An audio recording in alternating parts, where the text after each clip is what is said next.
নমস্কার বন্ধুরা, welcome to my channel. আজকে রেসিপি চানা মশলা। খুবই সহজে চটপটার সাথে চানা মশলা কিভাবে বানাবেন জানতে সম্পূর্ণ ভিডিও দেখে নিন। তাহলে চলুন দেরি না করে শুরু করা যাক। সবার প্রথমে এখানে কাবলি ছোলা ভিজিয়ে রেখেছিলাম।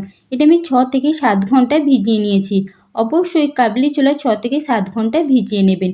এইবার এটা আমি প্রেসার কুকারের মধ্যে দিয়ে দিয়েছি। যতটা কড়াই নেবেন ততটাই যেন জল থাকে। এইবার এর মধ্যে লবণ, এলাচ, দারুচিনি ও লবঙ্গের টুকরো দিয়ে খুব ভালো করে সমস্ত কিছু মিশিয়ে দিয়ে প্রেসার কুকারের ঢাকনা এঁটে এটা সিটি পড়ার জন্য বসিয়ে দেবো। 6 থেকে 7টা সিটি দিয়ে নেব।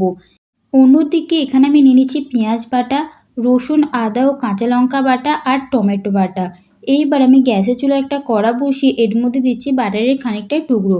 বাটার গলে আসতে এর মধ্যে দিচ্ছি তেজপাতা ও জিরে। অবশ্যই এখানে আপনারা বাটার ব্যবহার করার চেষ্টা করবেন। সাদা তেলেও বানাতে পারেন, কিন্তু বাটার ব্যবহার করলে চানা মশলার স্বাদ খুব ভালো আসে। এইবার দিয়ে দিচ্ছি পেঁয়াজ বাটা, আর আমি এখানে 4টি মাঝারি সাইজের পেঁয়াজ বেটে নিয়েছিলাম। আর গ্যাসের ফ্লেম এখন হাই ফ্লেমে আছে। হাই ফ্লেমে কিছুক্ষণ পেঁয়াজ বাটাটা নাড়াচাড়া করলে এটা শুকিয়ে আসবে ও একটু ভাজা ভাজা হয়ে আসবে। পেঁয়াজটা একটু বেশি পরিমাণে ব্যবহার করবেন। যখন পেঁয়াজটি এইরকম শুকিয়ে আসবে তখন এর মধ্যে আদা, রসুন ও কাঁচা লঙ্কা বাটার পেস্টটা দিয়ে দিতে হবে। দেওয়ার পর খুব ভালো করে মিশিয়ে নিতে হবে। আর গ্যাসের ফ্লেম এবার মিডিয়ামে করে নিতে হবে। যেহেতু পেঁয়াজের জলটা শুকিয়ে গেছে তাই গ্যাসের ফ্লেম মিডিয়ামে রেখে এই সমস্ত কিছু ভাজতে হবে। যখন রসুন ও আদার কাঁচা গন্ধটা চলে যাবে তখন এর মধ্যে দিয়ে দিতে হবে টমেটো বাটা। এখানে আমি 2টো বড় সাইজের টমেটো বেটে নিয়েছিলাম। এবারে সমস্ত কিছু খুব ভালো করে মিশিয়ে নিয়ে কিছুটা সময় ধরে কষিয়ে নিতে হবে।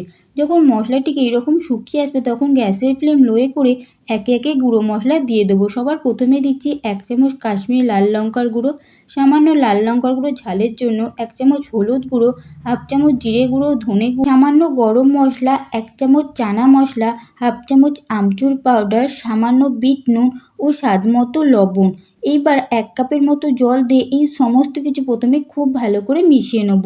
ভালো করে মিশিয়ে নেওয়ার পর আবারও 1 কাপের মতো জল দেবো।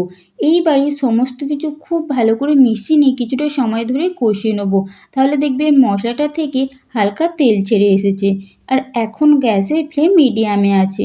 দেখতে পেয়েছেন মশলাটা ফুটতে শুরু করেছে আর এটা কষে নেওয়া হয়ে গেছে। এইবার এর মধ্যে দিয়ে দিচ্ছি সেদ্ধ করে রাখা চানা। খুব ভালো করে এবার সমস্ত কিছু আবারও মিশিয়ে নেব। আর গ্যাসের ফ্লেম এবার হাই করে দেবো। সমস্ত কিছু খুব ভালো করে এখানে আমার মিশিয়ে নেওয়া হয়ে গেছে। এইবার আমি ওপর থেকে ধনেপাতা কুচি ছড়িয়ে দিচ্ছি। ধনেপাতা কুচি ছড়িয়ে নেওয়ার পর খুব ভালো করে মিশিয়ে নিতে হবে। আর যেহেতু গ্যাসের ফ্লেম হাই আছে খুব তাড়াতাড়ি এটার মধ্যে ফুট এসে যাবে। আপনারা দেখেই বুঝতে পারছেন এটার মধ্যে ঠিক কতটা সুন্দর কালার এসেছে। যখন চানা মশলার মধ্যে ঠিক এইরকম ফুট এসে যাবে তখন গ্যাসের ফ্লেম একদম লোয়ে করে 6 থেকে 7 মিনিট খুব ভালো করে ফুটিয়ে নিতে হবে। এর মধ্যে কোনো রকম ঢাকনা দেওয়ার দরকার নেই। আর অবশ্যই মাঝে মাঝে একটু নেড়ে চেড়ে নেবেন। এখানে আমার চানা মশলা একদম রেডি হয়ে গেছে। তাহলে বন্ধুরা অবশ্যই এভাবে আপনারা বাড়িতে চানা মশলা বানাবেন। কেমন লাগলো কমেন্টে জানাতে ভুলবেন না। ভালো লাগলে একটা লাইক দিয়ে আমার চ্যানেলটি সাবস্ক্রাইব করবেন। ভিডিও শেষ পর্যন্ত থাকার জন্য অসংখ্য ধন্যবাদ। বাই।